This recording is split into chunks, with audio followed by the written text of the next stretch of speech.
Bonjour à tous, ici Patrice Roy du site de formation lecompagnon.info avec une formation sur une nouvelle option dans Excel 2007, les segments. Alors, les segments sont une nouvelle façon de vous aider à filtrer dans les tableaux croisés dynamiques.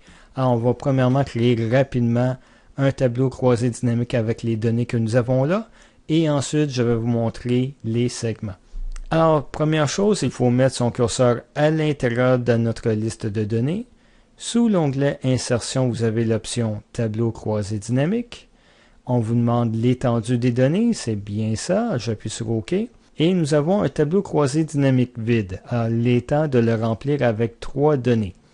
Premièrement, nous allons choisir le champ Salaire, qui va être les données que nous allons avoir besoin.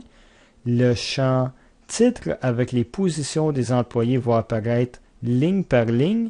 Et ensuite, le champ Sexe, qui va être placé dans la zone des colonnes. Alors, chacune des valeurs vont être dans une colonne séparée. Alors, voici nos données de base. Et si vous regardez dans le menu Options, vous avez l'option Insérer un segment.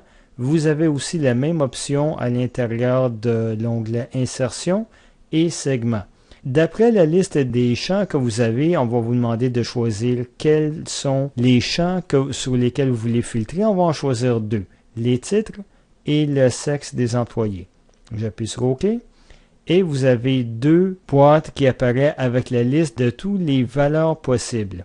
Alors, je vais juste les déplacer à côté de mon tableau croisé dynamique en sélectionnant la barre titre.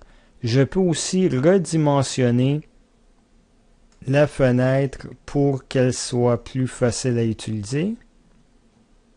Et maintenant, vous avez une à côté de l'autre les boîtes pour segmenter ou diviser le contenu de la boîte. Alors, je pourrais très facilement choisir l'une des valeurs et cela filtrerait le contenu. Je pourrais choisir l'autre ou, en appuyant sur le bouton, retirer le filtre et revenir à mes valeurs normales. Je peux aussi choisir plusieurs valeurs en même temps. Il me suffit de cliquer la première valeur et en gardant mon doigt sur la touche CTRL, je peux choisir des valeurs supplémentaires. Je peux aussi utiliser la touche majuscule pour choisir plusieurs valeurs. Je choisis la première, je garde mon doigt sur la touche majuscule et je sélectionne la dernière valeur. Toutes les valeurs entre les deux vont être sélectionnées. Je peux aussi mettre le curseur à l'intérieur de la boîte, appuyer sur le bouton droit de la souris et je vais avoir des options pour supprimer la boîte de segments que je n'ai plus besoin.